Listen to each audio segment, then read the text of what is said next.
What's going on, everybody? Welcome to episode 113 of the Finale podcast.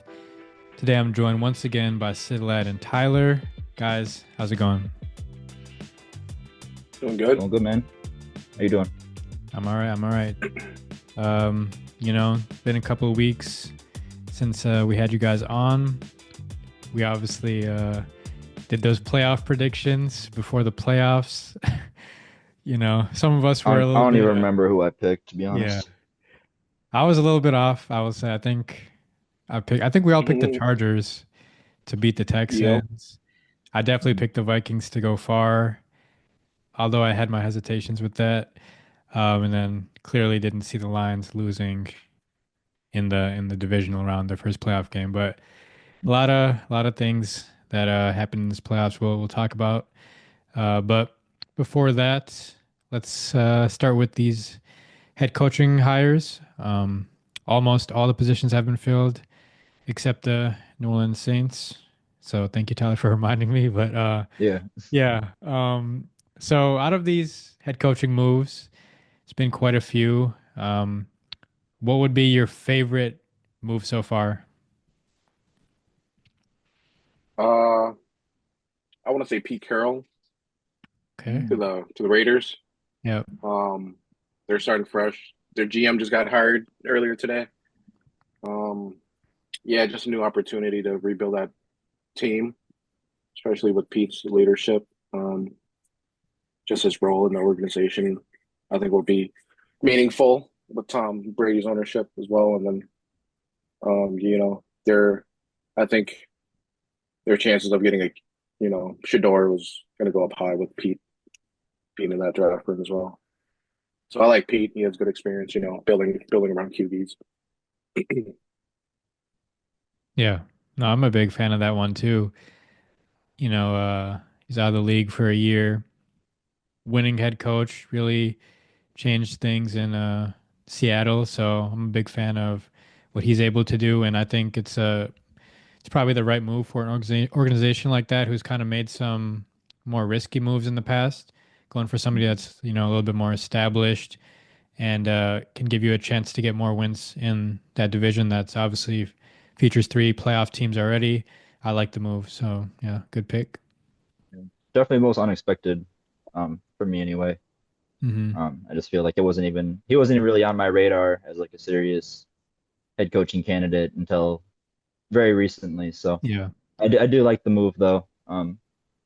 Yeah, I think it's just, they have to go in a different direction, like you said, completely different than what they've done in the past. So, my favorite and probably the most obvious hire we talked about a couple weeks ago, Ben Johnson. You know, we we knew he was going to be kind of the number one name coming out of the head coaching candidates. So he finds his home, happens to stay in this division. A lot of Lions fans I know weren't too happy about that, but at the end of the day, you have to do what's best for yourself, and I think that's easily the best position for him to be in. So he's well set up with a young quarterback, a lot of great a lot of great options on offense.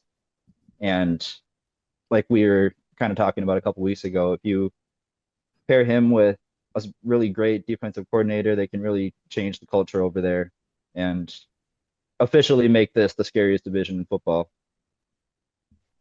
Yeah. I think that's the most important thing is that defensive coordinator position because their defense has actually been pretty solid with Eberflus over the last couple of seasons. So if they're able to get a defensive coordinator who, can make that defense still a solid unit, I think that'll do them really well because it's unlikely that that defensive coordinator would even leave for head coaching position. So they can just, establish some rapport with that group that features, some pretty good players as well.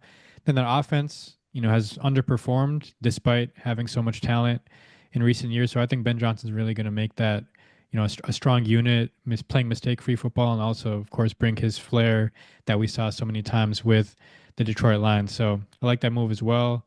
He's been able to get some of those other assistants off of the Detroit Lions staff too, so they're going to have to make some moves. I was surprised they got the receiver coach, Antoine Randall L, off of the Lions too. That's surprising, but I mean, he got a promotion. Like I think he's a assistant head coach now and wide receiver coach, so that makes sense. But I like the move for sure. There was rumors about him going to Ben Johnson going to Las Vegas, Mhm. but or Jacksonville was the other option too. Um, Nobody really was. I guess people saw it coming in a way because this is like a team with the quarterback established, but maybe people thought that he was going to go to a situation where they're getting a new GM and things like that. But it could, like you said, become the best division in football. If he's able to bring that same impact offensively that he brought to Detroit, and they're able to hit on that defensive coordinator. So I know somebody was going to pick Ben Johnson, so I didn't pick that one. For me though, I'm gonna go with Aaron Glenn. I was gonna Um, say, yeah. I really like the move. A couple of things. Initially when I was looking at Aaron Glenn as a head coaching candidate, I was just not overly impressed because we've seen his defense allow a lot of points, and most recently, of course, allowing 45 to the Commanders in that playoff game. So, you're thinking that, okay, this guy doesn't really coach the best defenses. So, why would he be a number one guy? But really, the biggest thing has been just the culture impact that he's been able to have. Just seeing how players talk about him. I was watching like Alex Anzalone on the St. Brown Brothers podcast talk about him. I was seeing clips on Hard Knocks of how he speaks to the team, and just he seems so well respected. And I think that's a very important thing and something the Jets have been missing for a little bit now. And they're also a team that's looking for a GM, and I feel like he's just going to be the guy that's able to shift the culture and sort of cut out the nonsense that's been going on for far too long with that organization. So I really think it's a move that can change a lot of things for them, and can sort of be the start of something new over there because they've been missing a guy like that for a while.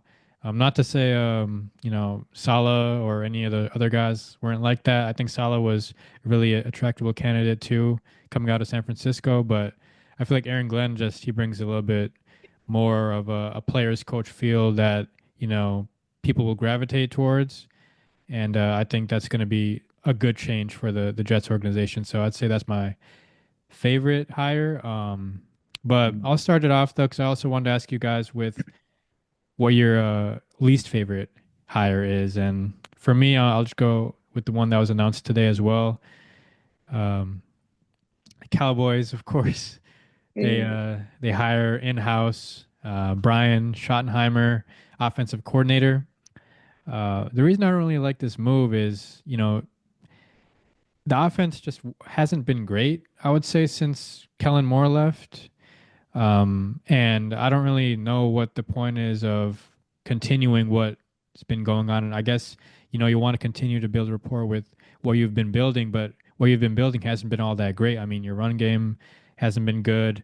Um, and just even with Dak when he was in the fold, it wasn't consistent. It wasn't up to the levels that we've seen this offense get to. And I feel like just hiring in-house doesn't really make sense because you're losing McCarthy. It's a chance to start fresh, but instead they just go for somebody in house.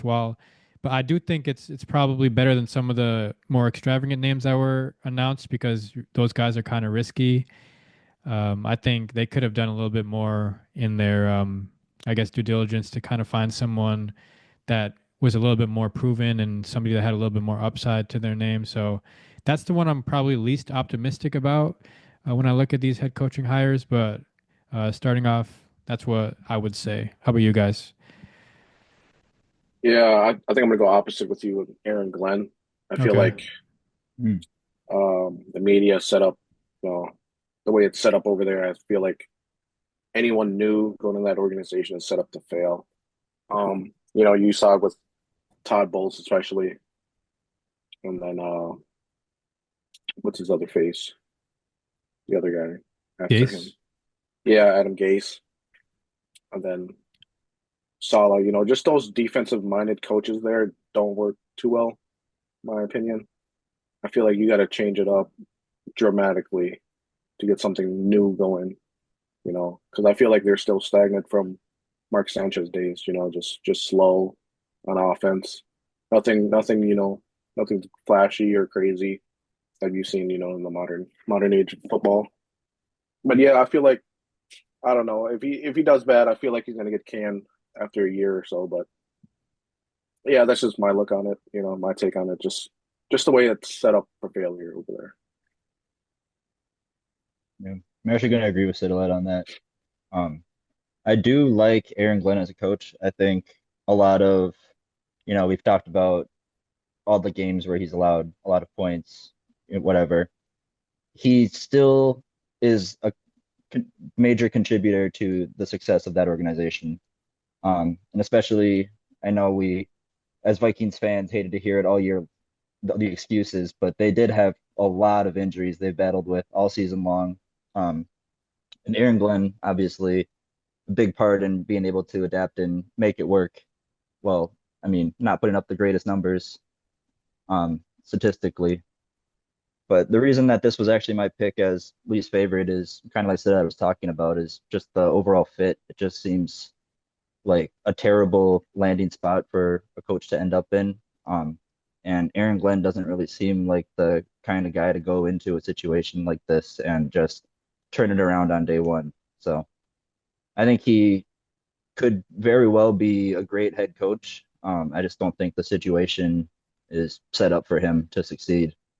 And yeah, I mean, when they inevitably win 5 games, 6 games next year, he'll probably get canned after the first season and then never get another opportunity to head coach again. So I think that for that reason, that's why it's my least favorite head coach hiring. But I'm not necessarily disappointed in any of them, just simply because you never really know how a situation is going to pan out when you bring in a new coach. You never really know what their full plan is, if they're going to completely change the system, if they're going to completely, redo everything that they have working over there. So it's kind of hard to judge it just based off of the hiring alone. But I just, yeah, don't like the fit there for him. I feel like there was plenty of other situations that would have been a lot better for him to choose from. Yeah, it takes a well-established coach in the league. Sean Payton, for example. One bad season, then turn around for a Hmm. playoff season. Yeah, I think it comes down to patience as well. Because you can remember early on in Dan Campbell era in Detroit, there was plenty of chances for them to fire him, but they stuck to him and they were patient, and obviously it paid off. And as much credit as he gets, you also have to give credit to the GM, Brad Holmes, for putting that all together and the signings they were able to make, the draft picks they were able to put together. I feel like if they're able to hit on a GM head coach combo to pair with Aaron Glenn, I think they can have some immediate changes. I mean, we've seen like the Texans in recent years been able to make a transformation from one of the worst teams in the league, drafting CJ Stroud, to being a team that has won a playoff game for the past 2 years. Hmm. So I feel like it's a possibility if they're patient, because I think he's the sort of guy that obviously can change the culture, but you can't do that immediately, especially when it's an organization that hasn't had the best foundation. You look at recent head coach and GMs coming in at the same time. You can look at the Vikings. I feel like the Vikings was, one that obviously won 13 games in their first year together with Kwesi and KOC, but I feel like the Vikings had a better foundation than the Giants. I mean, not the Giants, but the Jets. You know, a lot of people talk about Spielman and Zimmer not being, the best at, I guess, when it comes to putting a team together to win a championship, and, the signings that were made for that organization during their time. But eventually they were in winning positions to be able to compete every single year with Spielman and Zimmer. So when Kwesi and KOC came in, it was kind of like continuing that, but kind of changing the culture a little bit to make it a more player-friendly environment. And I think when it comes to the Jets, it really requires like a crazy transformation, sort of like what we saw in Detroit. And I think that takes patience, that takes time, and like Cittilad mentioned, there's a lot of pressure that comes with coaching in a market like that. So I feel like they got to have some time there for him. And if they give him the same time that they gave Salah, on top of having a GM, I think he can make more with that time than Salah did, because I don't think Salah wasn't put in the best environment. But I feel like this is going to be a different sort of thing with Aaron Glenn, just because he'll have the GM come in at the same time, and Just his coaching style, I feel like is more suited towards that organization because it's what they need, you know. And I think they have the talent, but they've been underperforming based on the talent as well. They have a really good defense. I think he'll be able to continue and build what they've been building. And offensively, they have weapons as well. So, like we talked about with Ben Johnson getting the defensive coordinator right, I think if you get an offensive coordinator to really make the most out of the weapons, I think this can be a solid team. You know, no doubt in my mind that they can be like that second best team in the AFC East if they just have these pieces together. That's not that hard to do. Mhm. But that's just my Exactly two what we cents. said last offseason, though. No, We had this, 100%. we were like, Jets are going to be one Mhm. of the best teams in the league, and then they were awful. And now they've done absolutely nothing, and we're like, oh, they could be one of the best teams in the league, you know? Best teams in the NFC, in the AFC East. That Oh, division, okay. All right. yeah, that division strictly, they can be the second best team because you look at the Dolphins, kind of been stagnant under Hmm. McDaniel, and you look at the Patriots, first year head coach, things are changing there. So I think it's a possibility. I mean, I don't know how many wins the Jets had this year, but it seems like they're always hovering I around think it like was four. okay. Oh, Is it four? Yeah, I mean, it seems I, like they're always I kind don't of know if it was like that low, but okay, but it seems like they're a team that's capable of winning um around like 7, 8 games because they've also played in a lot of close games this past year, I believe that they lost too. So I think it's possible.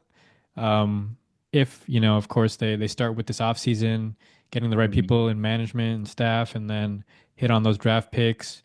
Obviously, a decision to make with Aaron Rodgers.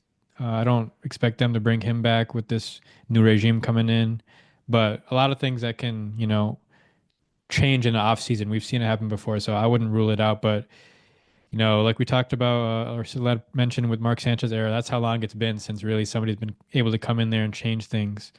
And I think Aaron Glenn's capable of it, but it's going to take a collective effort as well. Because not one person's going to be able to come into that organization and make a full 360. I feel like that's a mhm. tall task and could lead him to yeah, like you guys mentioned with the in one year and out the next. So yeah, but I would say that's my I most think favorite. I think if that is the direction they end up heading, and obviously they don't bring back Rodgers, they do go just full rebuild, then yeah, I could see it working in the long run. But like you said, it's gonna take patience. It's gonna take a lot of time. It's not gonna be a 1 year turnaround. Um, so I hope that he just gets the fair shot because I think he's definitely a capable coach. But I don't know. And I guess we'll see what happens with this. Who they bring in as the next GM. Hmm. Yeah, I mean, hey, another New York team, uh, the Giants, like Brian Daboll, he was able to get that organization turned around in one year. Obviously, since then it hasn't been great, but I think it's not outside the realm of possibility, is what I would say. Yeah. Like, From uh, he turned around from awful to slightly better than the Vikings for 1 year. yeah, I think it's and more favorable towards an offensive-minded coach to turn an Yeah. organization around quicker than a defensive-minded coach. Just Kyle Shanahan after he lost the Super Bowl. John Lynch brought him in, turned that around. They've been three Super Bowls back in the last 8 years, so I 5 years or so. yeah, I feel like more offensive minded guys are getting hired, but I mean, like D'Amico Ryans is a recent example. Like it's possible when you bring in a guy that's really like changes the culture. Because I feel like D'Amico was exactly that person that Hmm. came in there and just brought his intensity that he brought as a player, that he brought as a defensive coach for San Fran over to that organization, and they changed it, quickly like that. So I think it's very Yeah, possible, but yeah. Just for D'Amico's sake, because he was drafted, he's familiar with that city and that team just as well as Mike Vrabel's with the Patriots. So I see Mike Vrabel changing that around quickly as well, just as his his involvement with the team and his closeness with the Kraft family. Just one favors the other, I guess, and situation as well. yeah, okay, I can see that. We mentioned Uh, Robert Sala earlier too. He yeah, signed officially with San Fran. great move. Hmm. Great Rehire. move. Makes sense. I didn't see him head coaching any anywhere again, at least not in the near future. So I think this makes sense for him going back to where he was most successful. Yeah, no, for sure. I mean, they haven't had success the last two defensive coordinators they've had in San Fran since D'Amico. Um, you know, so it's probably the move that I think we all saw coming if Saleh wasn't getting that head coach job. I think, he's a really good defensive minded coach. Vikings fans are familiar with what he was able to do against us in the playoffs that one year. Like just that defense is crazy when, they have a good defensive head coach, but the last couple of years it's kind of fell off a little bit. Even when they went to the Super Bowl, it didn't seem the same, and they had like chemistry issues all year that year. So, or not chemistry issues, but you would hear in the media like uh, about Wilkes and how he would get criticized by Shanahan. So, I think that they have obviously the history, Shanahan with oh, why is his name slipping from my head? Salah, Who? yeah. Oh, Solid. Yeah. But I think yeah, it should be a good move. I mean, it's the move that made sense to me. So I feel like that should be something that works out for them and they'll be able to definitely turn it around next year from what they did this year. Any others that we're thinking of? I mean, it's pretty crazy what happened with the Jaguars too. Like uh Mm. Liam Cohen was supposed to return with a new offer as the Bucks offensive coordinator, but things change in Jacksonville. I believe they fire their GM, and then he eventually becomes interested again, because obviously the getting your own GM is what is more desirable, and he comes in and takes that job now. So back-to-back years with new offensive coordinators for Baker. eight Uh, years in a row. yeah, 8 years in a row. Yeah, it's going to be tough for that. I mean, he's been able to still make it work, and that's the thing about having a defensive minded head coach. You're always, able to. It's going to be hard to retain offensive minded It's guys. It happened to the Vikings when we had Zimmer. So it's Mhm. simple. Just throw it to Mike Evans, hand it off to Bucky Irving. yeah, Got the easiest path ahead. yeah. No, I have Mike's no gonna go for doubt. another 1,000. Chris Godwin returning, like they'll be able to be just fine. K dot, and they have plenty of weapons over there that can make it work. But Mhm. obviously, when you're learning new offenses every year, it's pretty tough. But I could definitely see them just keeping somebody in house. Like that actually makes sense, just to keep the same scheme going. Uh, Last question I have on this: what coach do you think will have the biggest impact in year one? Obviously, right now we're seeing it play out with Dan Quinn, year one in Washington, NFC Championship. I'm sure nobody expected that in the offseason. So, who's the head coach next year you guys can see just have that big impact out of all of them that got hired? Realistically, probably Liam Cohen. Ooh, That's the okay. worst. That's the worst division so far Yeah. as of right now. I feel like, just getting guys back healthier and then sophomore season for Brian Thomas, getting more involved, and then, establish a new running back. Tila running a new offense, just his confidence with the new GM and then a new head coach as well, just running things differently. But yeah, I want to say the easiest answer was Pete, but that's a hard division. Yeah. You know, you got three playoff teams like you mentioned, but I see Liam, stepping it up. Yeah, for me, I'm gonna stick with my pick from earlier, Ben Johnson with the Bears. I know Hmm. we talked about the Bears potentially being a wild card contender this year. Obviously, that didn't pan out. Um, but it'll be year two of Caleb. They now have an offensive minded coach, one of the most sought after in the league. So I think even though it is the toughest division in football, I think one of those top three, whether it be the Bears, the Pack, or the Lions, the Packers, or the Vikings, someone's going to take a step back, and I think the Bears are really going to make some noise next year, at least more noise than they made this year. Mm, Go for 5 wins next season. Yeah. I mean, It's there's no way the Vikings and the Lions win as many games next year as they did this year. I don't okay. think the Lions repeat success after losing both coordinators this offseason. I No, mean, they're in shambles.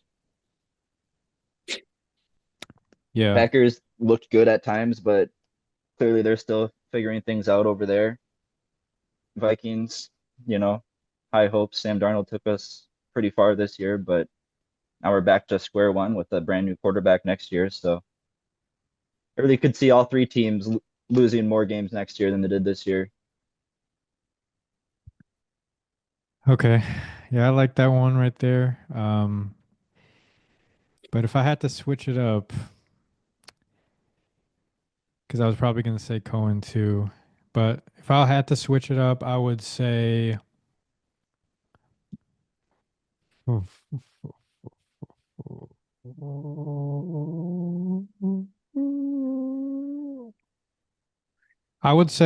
say Pete Carroll because you can get three. Obviously we see in the AFC West and the NFC North, you can get three divisional teams in the playoffs. It's possible. Um, so I think he's going to be able to, shore up his team a little bit in the off season. Of course, quarterback is a priority, and I believe they have I want to say the sixth pick. Yes, they have the sixth pick in the draft. So we'll see if that keeps them in range for one of these top quarterbacks, or if they decide to make a move. But I can see them being that sort of team that could get 9 or 10 wins potentially as a seven seed, get into the playoffs. I feel like it's a possibility. They have, of course, Brock Bowers, who was crazy this year. Is a really good weapon, and they have pieces on defense that you can point to as well. Of course, led by Max Crosby, who I believe is still going to be around at this point. So I think Pete Carroll, another guy like that, has changed around organizations, and he's able to do it again in 2025. So that'd be my pick if I had to switch it up. But let's move on to NFL conference championship games here. So, of course, playoffs have been pretty crazy. Just want to get your guys' thoughts on or like just how the playoffs have transpired so far. What's been, things that you've seen that you've been surprised by, what you've enjoyed the most, maybe a playoff run that, has been crazy in your eyes, anything like that. Yeah, just I'm gonna say the Commanders. No one's no one thought they'd beat, Detroit in Detroit. So yeah, I feel like, Jaden, I feel like he'll win offensive rookie of the year. Just his poise in the pocket, his coolness, his calmness under pressure, rarely makes mistakes. Just Dan Quinn's leadership, involvement around him and the team, just his passion around the team. I think I called it earlier this season, just Jaden going crazy. And, I see him going far with Jaden in the playoff run. But yeah, they're for sure my most shockingly, surprising team throughout the playoffs. Okay, yeah, Absolutely. that makes sense. Um, Yeah. yeah. Going along with that, my most shocking was going to be the Lions. Um, just get to this point, you know, they've talked all their smack all year long just to lose their first playoff game. Um, it's not heartbreaking, I love to watch them lose, but as a non-Vikings fan, that's such a heartbreaking way to end your season, nonstop success all year round, you're all year long, you're the team to beat. And then you choke on the biggest stage. So I think that was definitely the biggest shock for me is that they're not going to be playing in the games this weekend. Yeah. 100% biggest shock, the Lions losing. Um, and especially after the way they looked in week 18 against the Vikings, I was thinking, okay, maybe their defense kind of turned a corner.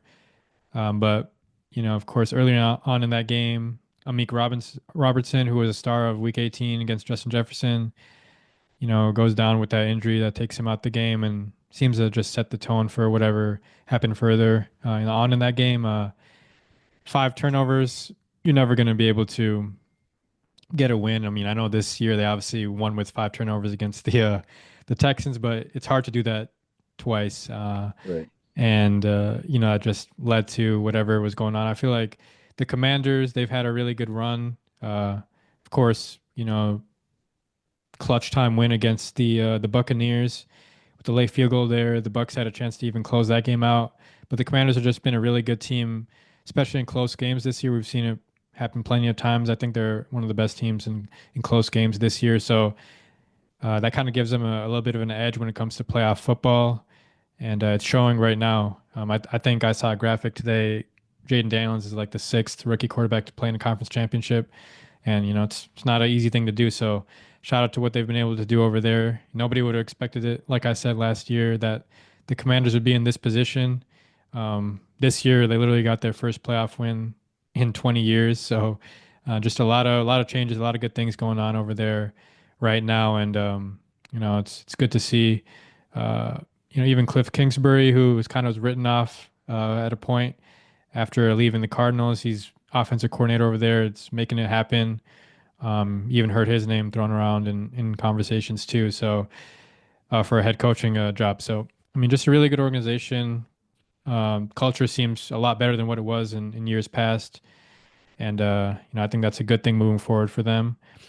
Um, the Bills. I mean, we all knew that that game in the divisional round against the Ravens was going to be a big one, and just the way they were able to play in that game, mistake-free football.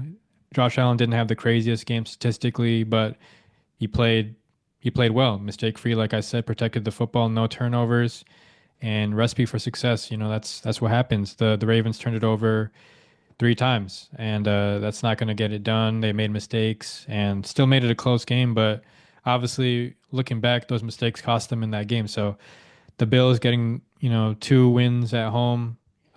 Really impressed by how they've been able to play, especially in the offseason. I was kind of like, how is this team going to be productive losing two of their top receivers?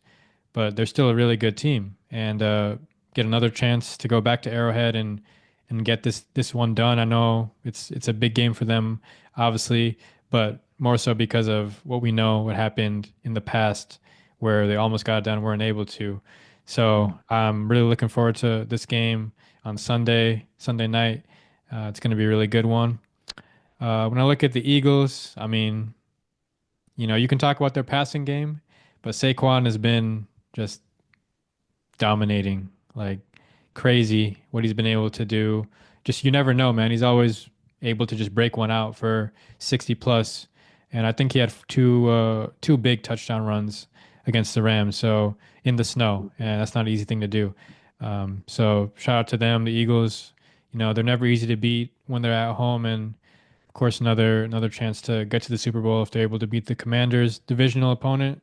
It's never easy playing a same team in your division for a third time in the playoffs. So looking forward to that one. And the Chiefs just find a way to get it done, man. You can talk about the refs, but they just find a way to get it done. And they're a very consistent team. Might not be as high powered offensively as they used to, but they still make the plays when they need to make them. Still have that defense. And it's going to be a tall task for Josh Allen and the Bills to get this one done. But it's going to be a great Sunday of football. We can start off with the first game, Commanders Eagles. What do you guys expect to see in that one, and who do you have winning? Yeah, for the parlay, I got the Commanders, but realistically, it's probably going to be the Eagles, just because Saquon. I feel like they're not going to stop Saquon. His under over is 130 yards, so definitely take the over. Um, yeah, just the Eagles' composure with Jalen. He can throw for 10 passes for 100 yards, and they'll still win the game. Yeah. Just because Saquon's ability, just to make the big plays for them. And get get him down to the red zone and throw it up to Devontae or AJ, just or Goddard. Just yeah, he's the X factor for that team. Without him, he wouldn't be here. But Yeah. yeah, Yep. Jalen's he has a slump year. He's averaging 150 yards a game.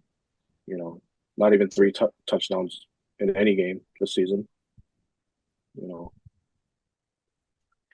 but yeah, I guess realistically, it's hard to win in Lincoln Financial, and then I feel like this is going to be a tough task for Jaden, but I think it won't be a blowout. Probably be a closer game than everyone expected. So yeah, I think I got the Eagles, but But the yeah, parlay got the Commanders. Yeah. parlay Yeah, no, I get that. I absolutely. mean, also shout out to their defense too. Last year, of course, had their issues defensively, and you Hmm. know, now they have Vic Fangio, who we all know is one of the best defensive minds in the league, and he's been able to make that unit very strong. We all know what that front seven can do, just those big boys up front. Then you have the secondary, just able to create havoc as well, and did a lot better job than the Vikings did at guarding those star receivers on the Rams. So they're a really good overall team, and like you mentioned, they don't really need to go off on offense to make it happen. They're just a well-rounded team, and these two teams know each other, so it's going to be able to make for some great football on Sunday. How about you, Tyler? Yeah.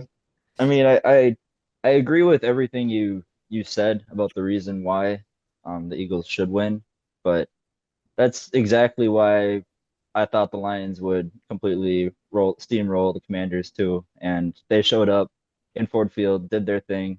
So I'm gonna go with the Commanders to sneakily pull one off here. They've been hot all year. They've only gotten better as the year has gone on. Um, the only thing, like you were talking about, is they haven't gone up against Saquon. So last time they played, I think he had like 150 something yards or something like that. Hmm. And that was the game the Commanders won, but that was with Jalen Hurts getting injured right away. So I think the Commanders are definitely capable of pulling this one off, but they're going to have to play pretty much perfectly in order to make it happen, especially playing in arguably the toughest place to play in the NFL. So I think I'm gonna roll with them though.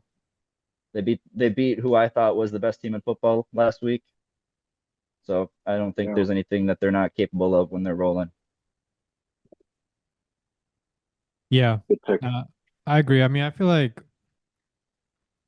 the Commanders, like momentum, has a large part to do with it right now, and um, you know, when I look at what they're doing right now, it kind of reminds me of a little bit what the Bengals did a couple of years ago, just where you can just see the momentum's on their side, and they're just going to be a very clutch team and are going to be able to make the plays when they need to make them.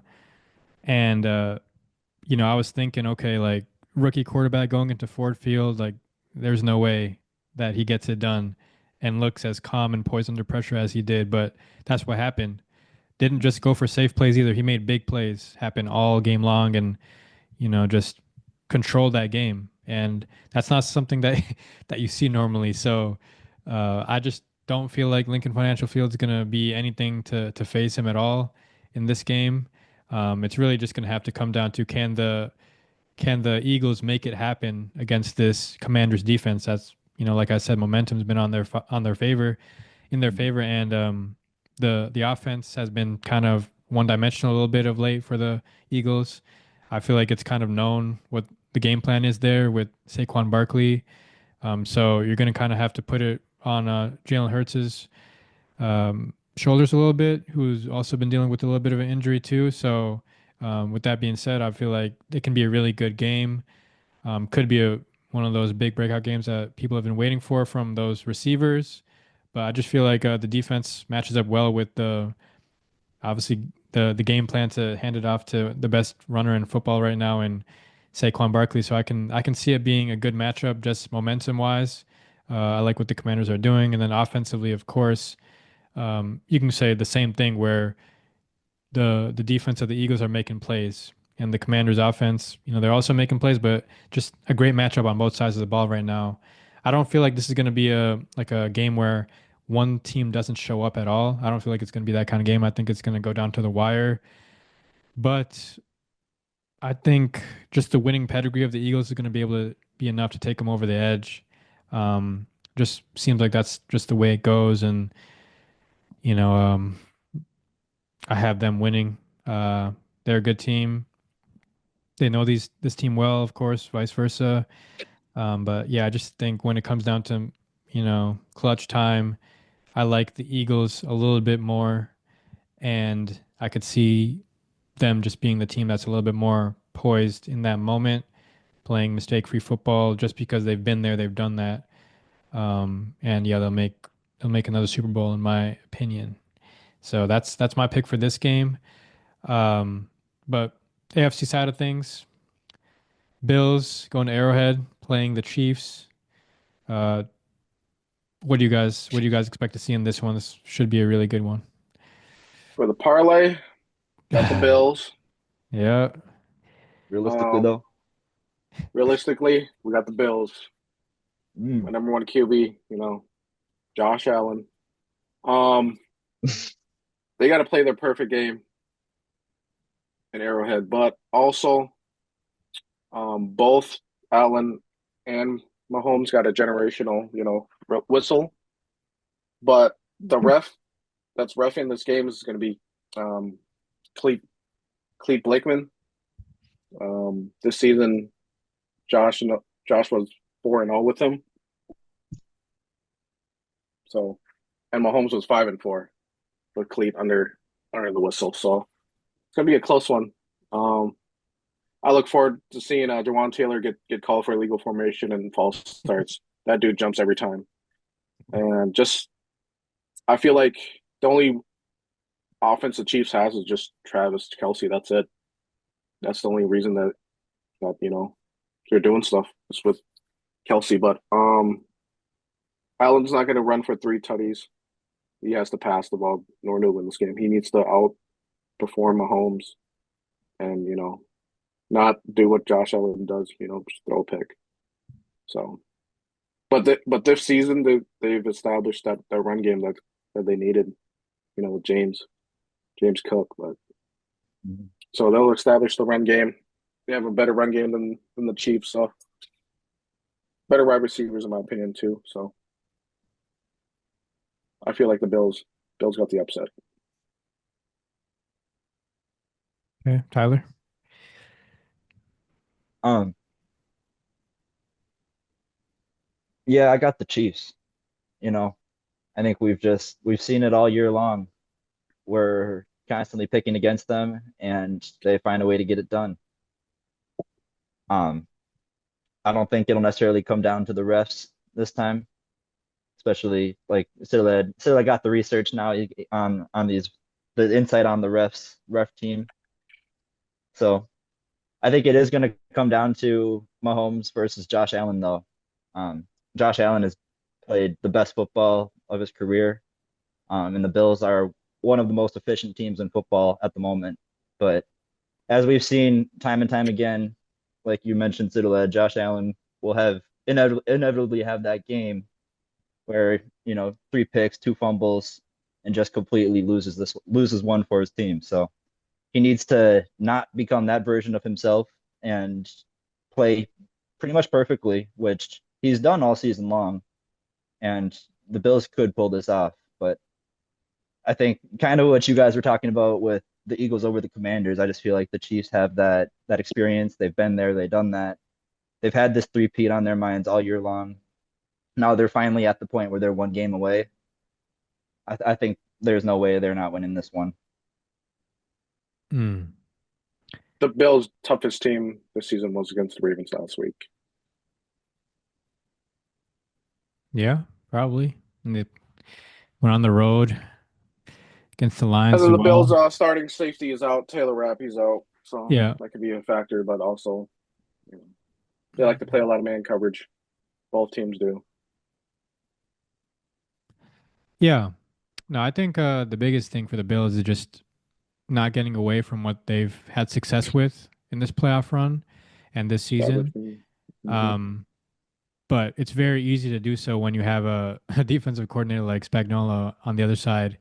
What he's been able to do with this organization, just that's really the difference maker in a lot of their playoff wins is what that defense does. Especially in moments like now where we just don't think the offense has it. And like Cittilad mentioned, it's just Kelsey. I mean, the defense makes it up for them, and their offense is still able to make plays. Um, but I feel like the Chiefs have to come a lot better than they did against the Texans for this game, because I think there's definitely a little extra motivation with the Bills coming into this stadium and making it happen. The Bills are my Super Bowl pick as of now, so I got to roll with them. I just feel like they're a team that's playing well on both sides of the ball. Really good unit. Offensively, just been great this year, and the run game's been strong. Pass game when they need it to be has been good. Uh, but Josh Allen, he can't try to be a hero like he has in past playoff games. Like you just got to play within the system and stay poised throughout the game, and just trust that his team will be able to be there for him and make the plays happen when necessary. But yeah, I just think the Chiefs have to come a lot better than they did last week, or else I think this could be a lot closer, and it could come down to Josh Allen and his ability to make it happen because I feel like just their offense is clicking a little bit more than the Chiefs is right now. So I will pick the Bills to win this game, but the Chiefs are obviously that team where if you let them, then they will take advantage and they can win this game pretty comfortably. They might not be as explosive, but they're a team that just knows how to get it done. They know how to win, and that's always been the difference maker for them when they've been doubted. So um, with all that being said, though, yeah, I'm still saying Uh, the Bills. I'm still saying the Bills win this game. I just like what Josh Allen's been able to do this year, and I just feel like it's just a different energy surrounding that team. And I think this is the year that they actually get it done. I also just want to say we keep talking about how bad the Chiefs receivers are, but DeAndre Hopkins is, even though he's underperformed, he's still the best receiver out of either team, talent wise. Not Amari Cooper. Mari Cooper's underperformed severely too. I mean, Yeah, yeah. we're holding them both to the same light. I'm still taking the more proven guy. So Okay. Shakir. nope. Nope. It's all about the run game. James Cook's been really good. James Cook's been good. Ty Johnson's been good Yeah. in the past game. They just have a lot of weapons. It's not even like Kincaid either. It doesn't seem like Ray, Kincaid's. Ray Davis, Yeah. Yep. third string too. Yep. Random. Yeah. Um, So Chiefs many got guys. Pacheco, Kareem Hunt. nope. Not bad, not bad. Pacheco, I don't think he's been the same this year, but obviously battling injury. Just look for Jawan Taylor, 74, legal formation, all start. That's all you gotta look for. That's when you We'll know the refs are doing their job. we'll see if they. I don't know if they're gonna call that every game, but or every play, but um, we'll see. I feel like it's the best team's just gonna win. Last week they tried to put it on the refs. At the end of the day, you gotta come, you gotta win. It's Both not. both the QBs Yeah. got a generational whistle, so I wouldn't mind. Yeah. 15-2 back-to-back Super Bowl champs at home. I think they take this game. And I can't even be mad at that. I mean, You know, that's a very good team over there. So, but yeah, it'll be interesting to see how this all plays out. But anything else we want to touch on before we get out of here? if it's a Chiefs Eagles Super Bowl, I'm not watching. No, we not It'd be so watching that. boring. Bills, Eagles. Yeah, it's gonna be Saquon versus Travis Kelsey. I mean, that was a good Super Bowl last time. What, 38-35 was it? So, That was good because of the storyline though. Yeah, They'll try to run that into the dirt again, and it'll just be Nick overplayed. Sirianni crying. Yeah, Yeah, it's cool. It was cool the first time around. yeah. No, I got I I got I think got the Bills.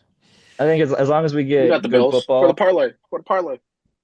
as long as we get good football, we get a couple of close games. I'll be happy regardless. feel like I need these at four least, teams definitely deserve to be here. yeah, sure. Yeah, I need at Yeah. least 3 calls on Jawan Taylor this weekend, or else it's rigged. You see it every time. I'm telling you. I I call mean, it first play on 1st and 10. Set the tone. I hope so. Yep, just illegal formation, just like the first game. It's Ravens. the Eagles do it too. So I think Lane Johnson does it all the time. He's like, no, it's the Chiefs. Gotta Better protect, narrative gotta for them. protect the Tom Brady 2-0, conversation. He's Mahomes is coming. coming, man. 2-0, Has Tom ever won 3 in a row before? twice, 3 out of 5. 3 in a row. No, Yeah. So Mahomes hasn't either, so that doesn't Might might solidify him at all. might be a So, whole other conversation if he does though. not really. If he would have played Uh, in the early I, 2000s, he'd be I'll a just second string right now. clip the part 5 minutes ago when we were talking about how the Chiefs have nobody on offense besides Travis Kelce. I mean, Then if Mahomes gets it done, we'll remember. go ahead. Ron Tobert, Super Bowl ref. Got the So, ref teams just scouted out. yeah. yep, MVPs. right here.